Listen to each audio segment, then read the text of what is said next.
እያንዳንዱ የስኬት እርምጃችን ከምንወስናቸው ልዩ ውሳኔዎች ይጀምራል። ዲኤምሲ ላይ ኢንቨስት ሲያደርጉ የረጅም ጊዜ ሴትና ለልጅ ልጆ የነገ ቅርስ ይገነባሉ።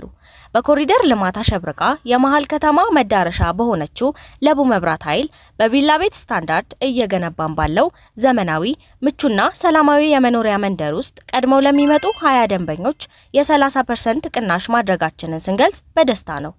ከስቱዲዮ እስከ ባለ 4 መኝታ ከ8% እስከ 10% ቅድመ ክፍያ ብቻ ማለትም ከ494,000 ብር ጀምሮ ከ60% የባንክ ብድር አገልግሎት ጋር በተለያዩ የፍሎርና የካሬ አማራጮች ያገኛሉ። በከተማው ተመራጭ ቦታ ላይ ምቹና ሰላማዊ ኑሮን ገንብተን ህልሞን ወደ ህይወት እናመጣለን። ለደንበኞች በወጣነው ቅናሽ እንዲስተናገዱ አሁኑኑ በ0950 34 55 56 ላይ ይደውሉ።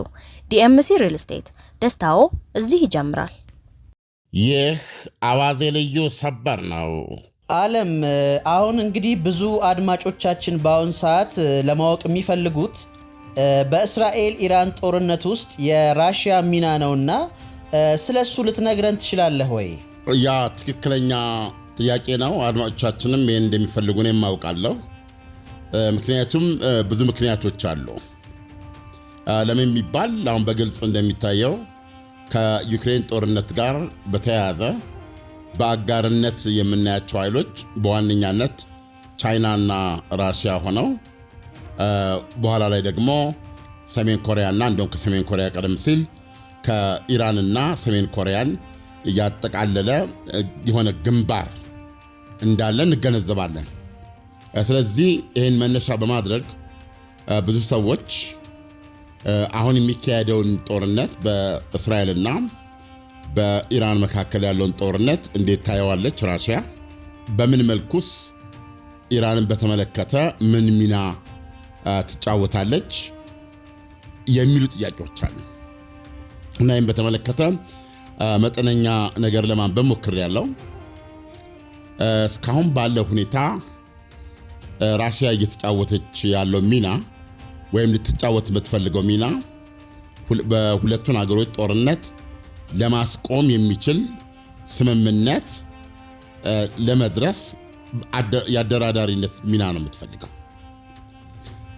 ከዛ ባለፈ ግን ምንም እንኳ የእስራኤልን ጥቃት ያወገዘች ቢሆንም ከእስራኤል ጋር ብሎም ከእስራኤል ጋር እና ከአሜሪካ ጋር ያላት ግንኙነትን ግን አደጋ ውስጥ ለመክተት አትፈልግም።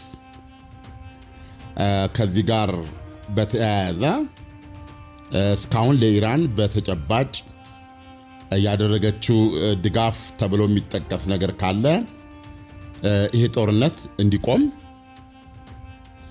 እና አሜሪካ ደግሞ እዚህ ጦርነት ውስጥ እንዳትገባ የራሷን ዲፕሎማሲያዊ በለው ወይም አቋምን በማራመድ ደረጃ እነዚህ ሁለቱ ናቸው። ከዚህ ያለፈ እስካሁን እያደረገች ያለችው እገዛ ወይም ወደፊት ማድረግ የምትችለው እገዛ እንዳለ ብዙ ተንታኞች አይስማሙም እና ሁኔታዎች ያሉት እዚህ ላይ ነው። ነገር ግን ጥያቄው የኢራን አገዛዝ በዚህ ጦርነት ላይ በዩክሬን ጦርነት ላይ ያው የታወቀ ሚና ተጫውቷል እና ከዚህ ከነበራቸው ግንኙነት ተነስቶ ነው የኛም አድማጮች ሆኑ በዓለም ላይ ያሉ እንዴት ነው ራሽያ ምን እያደረገች ነው፣ ብድሯንስ እንዴት እየከፈለች ነው የሚል አይነት መንፈስ ያለው ጥያቄ የሚያነሱት ተንታኞች የሚሉት ግን እስካሁን ድረስ የራሽያ አቋም ይህ ጦርነት እንዲቆም ነው። አሜሪካ እዚህ ጦርነት ውስጥ እንዳትገባ ነው። ለምን ይህ የእስራኤል ጦርነት ከቀጠለ የእስራኤል የሀገሪቱን ወታደራዊና ኢኮኖሚያዊ መሰረተ ልማት ኢኮኖሚያዊ አቅም ክፉኛ ሊያዳክም የሚችል ጥቃት እያደረሰች በሄደች ቁጥር ስርዓቱ ላይ ከህዝባዊ ተቋም ወይም ቁጣ ሊያስነሳበት ይችላል፣ የስርዓቱ ሁሉና አደጋ ውስጥ ሊወድቅ ይችላል የሚል ስጋት አላት። ስለዚህ ይህንን ስጋት ለማስቀረት እስራኤል የከፈተችው ውጊያ በተኩስ አቁም በሆነ መንገድ እንዲቆም ትፈልጋለች። እዚህ ውጊያ ውስጥ ደግሞ አሜሪካ ተጨመረች ማለት ቀጥታ የሪጅም ለውጥ የ46 ዓመታት ጸንቶ የቆየው የእስላማዊ አብዮታዊ መንግስት ይፈርሳል ብላ ታምናለች። ስለዚህ እነዚህን ሁለቱን ነገሮች ለማስቀረት በዚህ በኩል የጦርነት እንዲቆም ራሷ አደራዳሪ ሆና እስከ መግባት፣ በሌላ በኩል ደግሞ አሜሪካ ጦርነት ውስጥ እንዳትገባ በተቻላት መጠን የዲፕሎማቲክ ጥረት ማድረግ ነው እየተጫወተች ያለችው ሚና። ልትጫወትም የምትችለው ይሄንን ነው የሚሉት።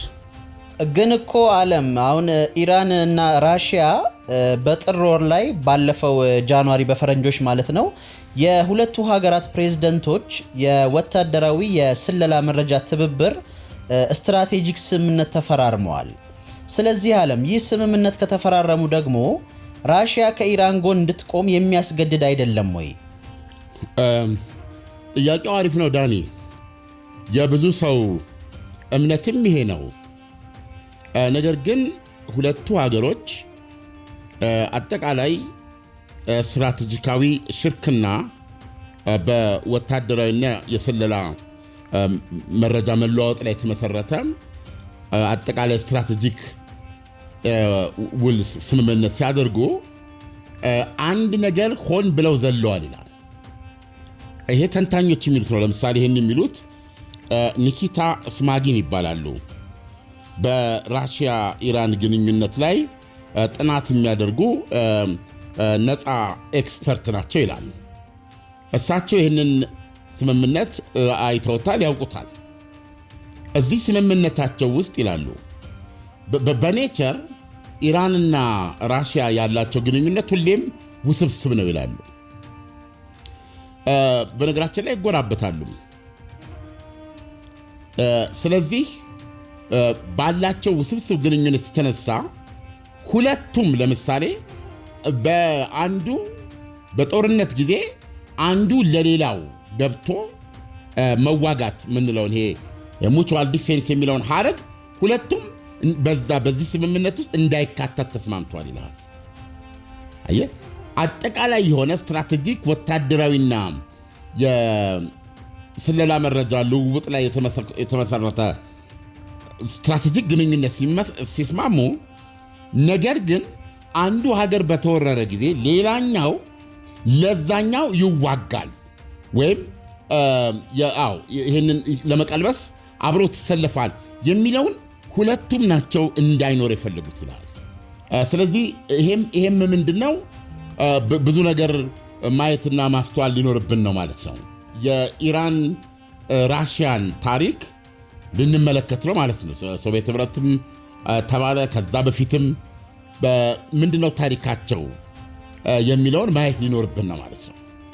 ስለዚህ የዚህ ድምር ውጤት በሆነ ምክንያት ሁለቱም የጋራ መከላከል የሚለውን አላስገቡትም።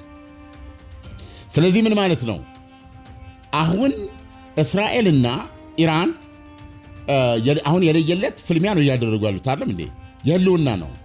ለምን እስራኤል በምትለው ሞሳድ በሚለው 15 ቀን የቀራት ነው የሚለው አቶሚክ ቦምብ ለመያዝ።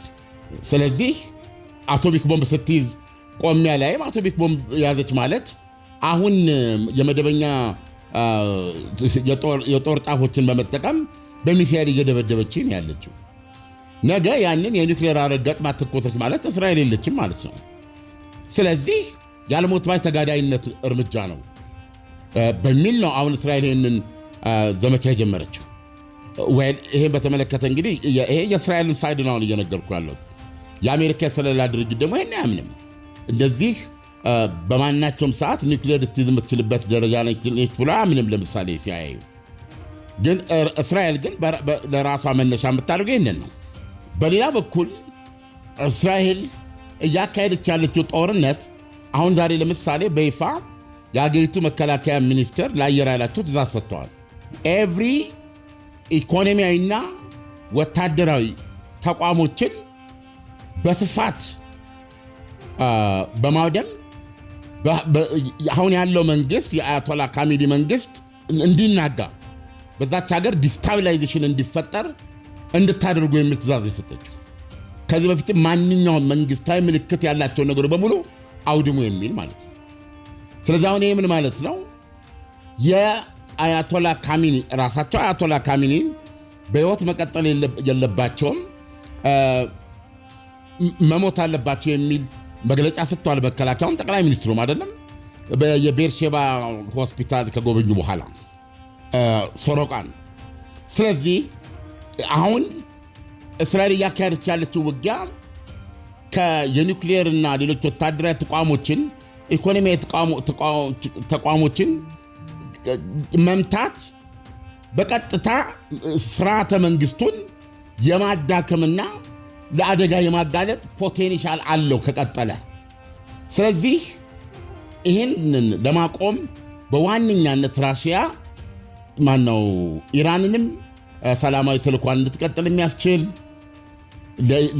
ለእስራኤል ደግሞ ምንም አይነት ወታደራዊ የኒውክሌር ስጋት ሊፈጥር የማይችል መፍትሄ አለኝ እና እሱን ይዤ ልግባ ትላለች እንጂ ራሽያ ከዛ ያለፈ ለኢራን ያደረገችላት ነገር የለም ይላሉ። ለምሳሌ ኒኪታ ስማጂን የተባሉ ተንታኝ ሌላው ቀርቶ ኢራን በከፍተኛ ደረጃ የሚያስፈልጋት የአየር መከላከያንና የተዋጊ ጦር ጀቶችን እስካሁን ድረስ አልሰጠቻትም ራሽያ ይላል።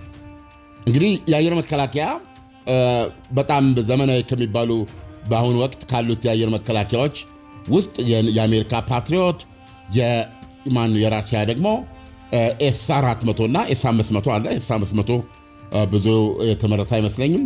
ኤስ400 እና ኤስ300 አሉ። እነዚህ በ300 ሬዲየስ ውስጥ የጠላትን ማንኛውንም ተንቀሳቃሽ ሚሳኤል ይሁን አውሮፕላን ይሁን ሰው አልባ ይሁን እነዚህን ማየትና ኢላማ ውስጥ ማስገባት የሚችል ነው።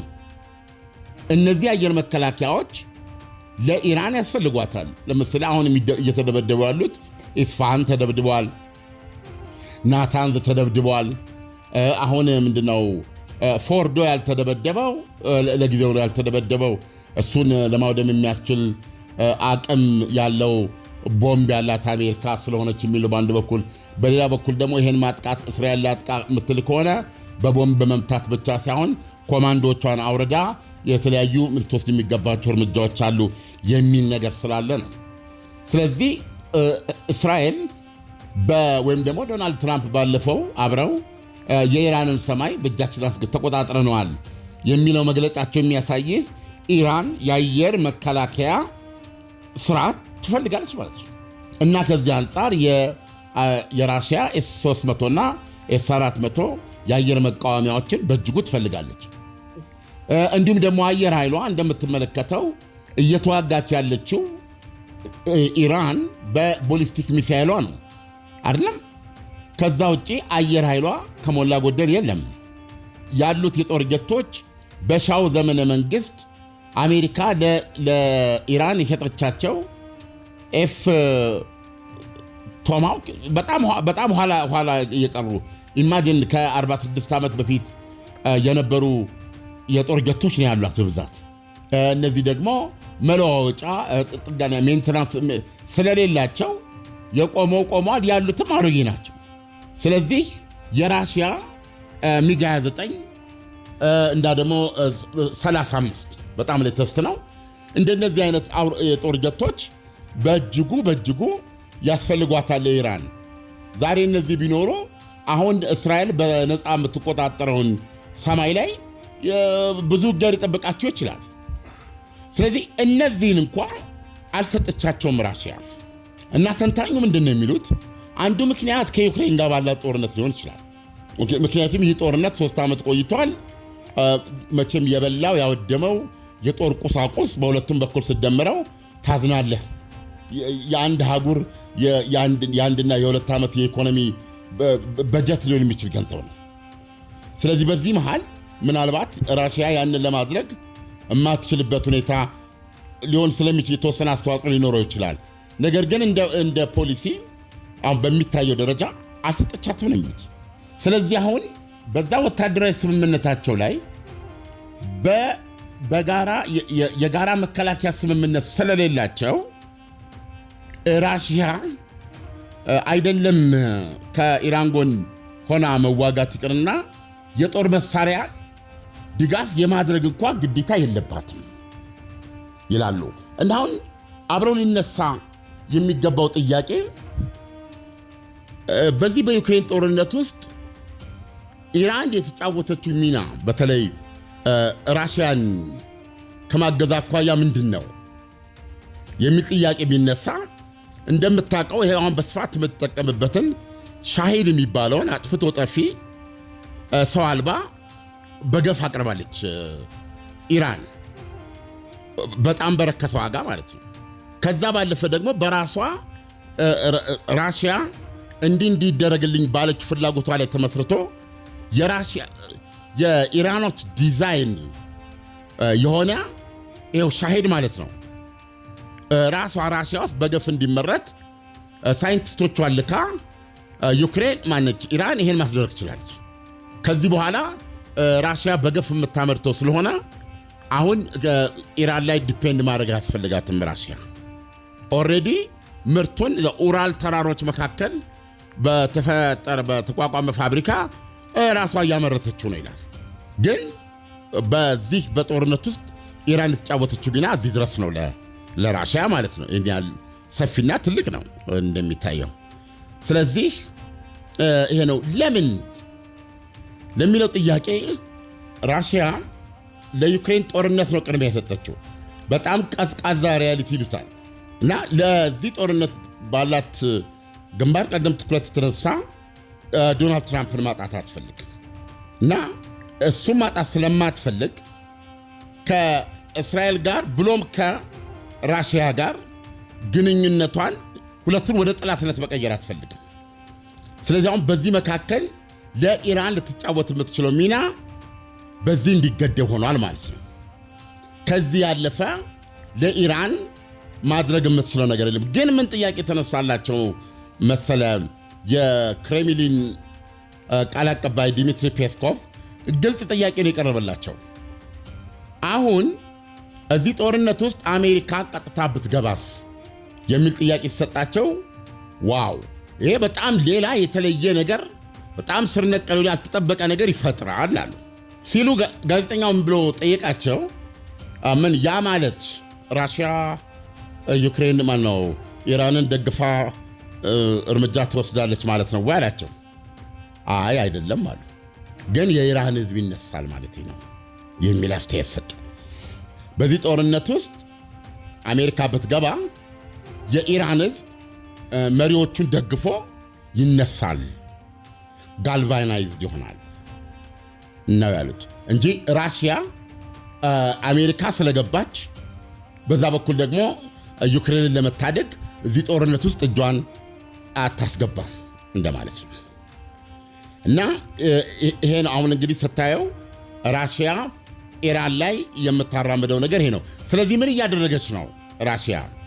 በተቻላት መጠን በተለያየ ተጽዕኖ ማሳረፊያ መንገድ በተለያየ በዲፕሎማሲያዊ ጥረት አሜሪካ እዚህ ይህንን ጦርነት እንዳትቀላቀል ማድረግ ነው። ኢን ዘ ሚን ታይም ግን ይልሃል ይሄ ጦርነት ደግሞ ሳይታሰብ ጠቅሟታል ይልሃል። ምክንያቱም አሁን የራሽያ ኢኮኖሚ በነገራችን ላይ ይፋ ችግሮች እያሳየ ነው ይላሉ ዘገባዎች። ከዚህ ከምዕራባውያኑ ማዕቀብ የተለያየ ተጽዕኖ የተነሳ ኢኮኖሚ ትንሽ አሁን ችግር ውስጥ እየገባ ነው ይላሉ። እንደዚህ ባለው ወቅት ላይ የነዳጅ ዋጋ በበርሜል እየጨመረ መጥቷል። እያንዳንዷ በበርሜል ላይ ነዳጅ ላይ የምትጨመር 5 ሳንቲም 10 ሳንቲም ለራሽያ ስትደመር በቢሊዮን ናት።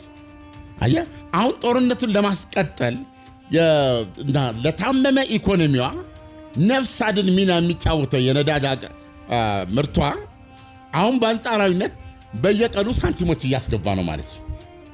በተለይ እዚህ ግጭት ውስጥ አሁን አሜሪካ ገባች እንበል ያን የተባለውን ፎርዶን ለማውደም ዋቴቨር እና ይሄን አስታካ ደግሞ ኢራን አንድም ቦታውን ሁለት ቦታ ላይ ተኮሰች እንበል የአሜሪካ የጦር ሰፈሮች ላይ። ይሄ ፕራክቲካሊ ምን ያመጣል? ለመላው ዓለም ጉዳት ነው የሚያመጣው። ለምን?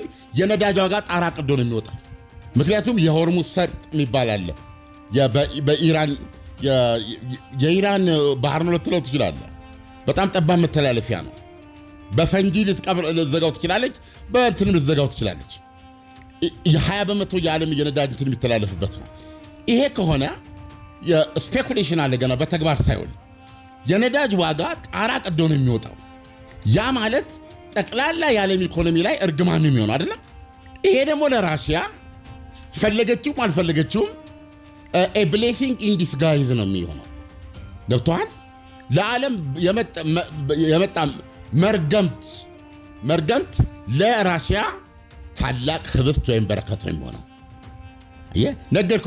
የአንዲት የ30 የ40 ሳንቲም ጭማሪ በድምር ለነ ሳውዲ አረቢያ ለነ ራሽያ ለመሳሰሉት ሀገሮች የነዳጅ ምርት በቢሊዮን ነው ይዞ የሚመጣው ትርፍ። ስለዚህ ጣራ ቀዶ የነዳጅ ዋጋ ሰማይ ወጣ ማለት ለቀሪው ዓለም መርገምት ሲሆን፣ ለራሽያ ግን ካዝናዋን የሚያስጨንቅ ገንዘብ አጎረፈ ማለት ነው። ጊቨን ያለ ግን ራሽያ እንደ ፖሊሲ አጥብቃ የምትፈራውና የምትታገልለት ነገር አሜሪካ እዚህ ጦርነት ውስጥ እንዳትገባ ለማድረግ ነው። ዶናልድ ትራምፕ እዚህ ጦርነት ውስጥ ለመግባትና እርምጃ ለመውሰድ ውሳኔያቸውን ለመውሰድ 15 ቀን ውስጥ ወስዳለሁ ብላ 15 ቀን ጊዜ መስጠታቸው ለሞስኮ ዲፕሎማሲ አይደለም። የሚገርም ነገር ነው። በአንጻሩ ለእስራኤል ከባድ ነው። በየቀኑ ከፍተኛ መስዋዕትነት የሚከፋፈሉበት ከፍተኛ ወጪ የሚያደርጉበት ፍልሚያ ነው ይሄ እና ይህን ጦርነት ብቻዋን እንደጀመረች ብቻዋን እንድጨርስ ሊተዋት የሚችል ነው አሁን የዶናልድ ትራምፕ የ15 ቀን የማራዘም እርምጃ። ምክንያቱም ከዶናልድ ትራምፕ የ15 ቀን እርምጃ የማራመድ በፊት ቤንያሚን ኔታንያሁ ተልኳችንን ልንፈጽም ቀናት ናቸው የሚያስፈልጉን፣ ቢበዛ 1 ሳምንት፣ በጣም ከበዛ 2 ሳምንት ነው ያሉት። ኢን ኢፌክት ምን ማለት ነው? ይሄንን ጦርነት እንደጀመረችው ብቻዋን ተዋግታ ያቀደችውን ዓላማ ብቻዋን የማሳካት ግዴታ አለባት ማለት ነው እስራኤል። ምክንያቱም አሜሪካ 15 ቀን ያስፈልገኛል ብላለች። ይሄ የራሽያ ድል ነው። በዚህ መሃል ደግሞ ዛሬ እንደምንሰማው ከአልጀዚራ እንዳነበብኩት ኢራን ውስጥ ህዝቡ ከጸሎት በኋላ ሰልፍ ወጥቷል። ህዝቡ ሰልፍ የወጣው መንግስታቸውን በመደገፍ የተደረገ ሰልፍ ነው ይላል። መንግስታቸውን በመደገፍና እስራኤልን በማውገዝ የተደረገ የተቃውሞ ሰልፍ ነው ይላል። እስራኤልን በመቃወም መንግስታቸውን በመደገፍ በእስራኤል የመጀመሪያ እርምጃ ጥቃት የተገደሉ የጦር ጄኔራሎችን የመሳሰሉትን ፎቶግራፍ ይዘው ነው የወጡት ይላል። ስለዚህ አሁን የእስራኤል የዶናልድ ትራምፕ ውሳኔ ስታየው የእስራኤልን ምላሽ ገብተህ ስታነብ ሆን ብለው ውስጡ ዲሰፕሽን ውስጡ ማዘናጋትን ተልኮ ያደረገ እርምጃ ካልሆነ በርደኑን እስራኤል ላይ የሚጥል ውሳኔ ነው የሚሉት የእስራኤል ተንታኞች ማለት ነው። ዲሰፕሽን ማለት ማታለል፣ ማዘናጋት ማለት ነው። ዶናልድ ትራምፕ ከ15 ቀን በኋላ ነው የምሰጠው ብለው ምላሽ ዛሬ ማታ ጦር ሊያዘምቱብህ ይችላል። ገብቶሃል? ሁለቴ ማሰብ አለብህ። እንደ ኢራን ሆነ ስታየው ሁለቴ ማሰብ አለብህ። ምክንያቱም ኢራን ባለፈው ዓርብ ዕለት የተመታችው ለምንድን ነው? ቁልፍ ጄኔራሎቿን፣ ቁልፍ የደህንነት ሰዎቿን፣ ቁልፍ ሳይንቲስቶቿን። በነገራችን ላይ ዛሬም አንድ ትልቅ የኢራን ሳይንቲስት ቤት ውስጥ እንዳለ ተመቶ ተገድሏል በእስራኤል የጦር ጀቶች። ስለዚህ አሁንም እንዲያነ ነገሮች ታያለ እና ለምንድን ነው ብለህ ስትል እሁድ ዕለት መስካት ኦማን ላይ ስብሰባ ውይይት አላት ከአሜሪካ ጋር ኢራን። ዛሬ ዓርብ ነው። ስለዚህ አዎ እስራኤል ሁሌ ትዘጋጃለች የኒውክሌር ማብለያን ለማጥፋት፣ ይሄን ታውቃለች ኢራን። ነገር ግን ዓርብ ዕለት የፊታችን እሁድ ስብሰባ ከአሜሪካ ጋር አላት። ስቲቭ ዊትኮፍ ይሄዳሉ ተብሎ ይታሰባል። ከዚህ ደግሞ የኢራን ውጭ ጉዳይ ሚኒስትር ይሄዳሉ ተብሎ የሚታሰበው። ስለዚህ አሁን እስራኤል ዶናልድ ትራምፕ የዲፕሎማሲ ፖሊሲያቸውን እያራመዱ ባሉበት ሰዓት በሳቸው የዲፕሎማሲ እንቅስቃሴ ፍሬምወርክ ውስጥ ሊካሄድ የታቀደ ስብሰባ መስካት ላይ ቀጠሮ ተይዞለት ዛሬ እስራኤል አጌንስት የአሜሪካ ፍላጎት በሆነ መንገድ ኢራን ላይ ጥቃት ልትወስድ አትችልም በሚል አስተሳሰብ ኢራኖች ኮምፕሊትሊ ተዘናግተዋል። ስለተዘናጉም የእስላማዊ አብዮታዊ ዘቡ ሁሴን ሌተና ጄኔራል ሁሴን የሀገሪቱ የጦር ኤታማዦር ሹም እነዚህ በሙሉ የምጠራቸው ቤታቸውን የዛን ቀን ያደሩት ቤታቸው ደግሞ ተመርጇል። ቤታቸው ወይም ህንፃው ብቻ ሳይሆን ከህንፃው ውስጥ የነሱ አፓርትመንት ብቻ ሳይሆን በአፓርትመንቱ የትኛው ክፍል ውስጥ በእንዲህ አይነት ሰዓት እንግዲህ ሰዎች ስታይል አላቸው። ሳሎን ቁጭ ብለው ቴሌቪዥን ላይ ይችላሉ። መኝታ ክፍል በጊዜ ሊገቡ ይችላሉ። ወይም እንግዳ ማስተናገጃ ክፍል ውስጥ ሆነው ሊያነቡ ይችላሉ። የቦምቡ ዓላማ የእነሱን መሞት ማረጋገጥ ስለነበረ በዚህ መንገድ ፕሪሳይስ የሆነ ጥቃት ተፈጽሞባቸው ነው የሞቱት። ኢራንን በዚህ ሁኔታ ያዘናጋት እሁድ ዕለት ያስብሰባ ከፊቷ መኖሩ ነው። በኋላ ላይ የሰማነው ነገር ምንድን ነው? ቤንያሚን ኔታንያሁ የነገረው በኋላ ዶናልድ ትራምፕ ያረጋገጡት እጅና ጓንት ሆነን ነው የምንሰራው። አየህ፣ በደንብ ተደርጎ የተካሄደ ማዘናጋት ሆኖ ነው የተገኘው። ስለዚህ አሁን ዶናልድ ትራምፕ ከ15 ቀን በኋላ ብለው ሲሉ እስራኤልን አደጋ ውስጥ የሚጥሉ ሰዓት ተደርጎ ይወሰዳል። በርደኑን እሷ ላይ ብቻ የሚያደርግ ነው። ግን ይሄ ትክክለኛ ፖሊሲያቸውና አቋማቸው ነው ወይ ነው? ለዲፕሎማሲ ጊዜ ልስጥ ብዬ ነው ብለዋል። ስለዚህ አሁን ብዙ ነገሮች ማየት አለበት። በጣም የተወሳሰበ ዓለም ነው።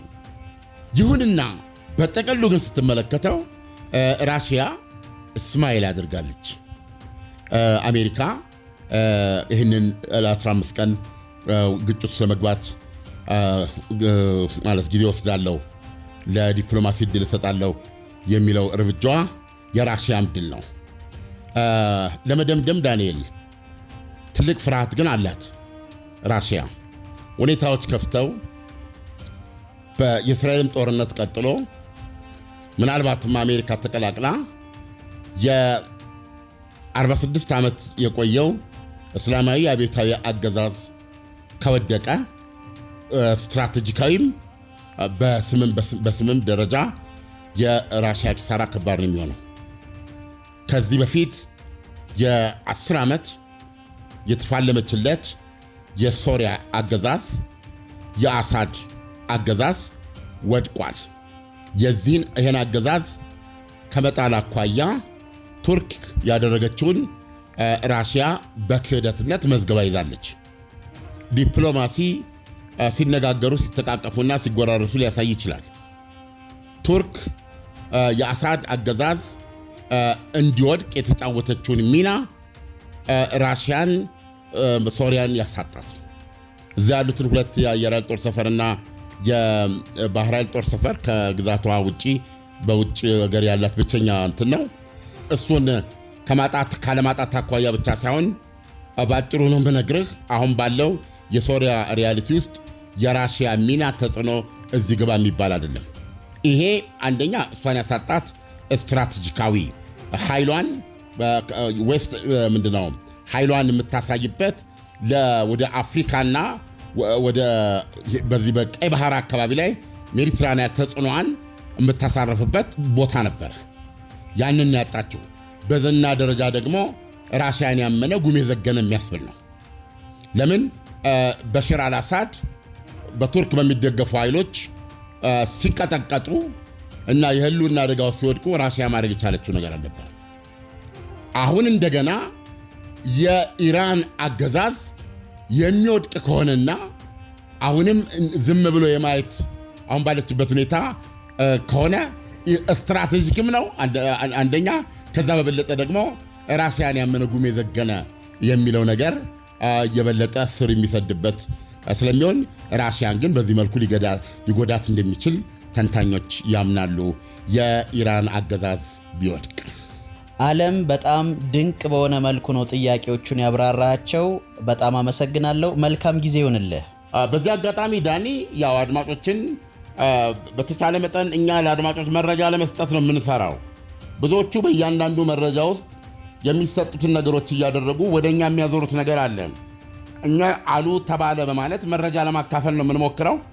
ስለዚህ አዋዜ ልዩን ላይክ፣ ሼር፣ ሰብስክራይብ አድርጉ። በሱፐር ታንክስ ማበረታታት ትችላላችሁ አድማጮቻችን። እያንዳንዱ የስኬት እርምጃችን ከምንወስናቸው ልዩ ውሳኔዎች ይጀምራል። ዲኤምሲ ላይ ኢንቨስት ሲያደርጉ የረጅም ጊዜ ሴትና ለልጅ ልጆ የነገ ቅርስ ይገነባሉ። በኮሪደር ልማት አሸብርቃ የመሃል ከተማ መዳረሻ በሆነችው ለቡ መብራት ኃይል በቪላ ቤት ስታንዳርድ እየገነባን ባለው ዘመናዊ ምቹና ሰላማዊ የመኖሪያ መንደር ውስጥ ቀድመው ለሚመጡ 20 ደንበኞች የ30% ቅናሽ ማድረጋችንን ስንገልጽ በደስታ ነው። ከስቱዲዮ እስከ ባለ 4 መኝታ ከ8% እስከ 10% ቅድመ ክፍያ ብቻ ማለትም ከ494,000 ብር ጀምሮ ከ60% የባንክ ብድር አገልግሎት ጋር በተለያዩ የፍሎርና የካሬ አማራጮች ያገኛሉ። በከተማው ተመራጭ ቦታ ላይ ምቹና ሰላማዊ ኑሮን ገንብተን ህልሞን ወደ ህይወት እናመጣለን። ለደንበኞች በወጣነው ቅናሽ እንዲስተናገዱ አሁኑኑ በ0950 34 55 56 ላይ ይደውሉ። ዲኤምሲ ሪል ስቴት፣ ደስታው እዚህ ይጀምራል።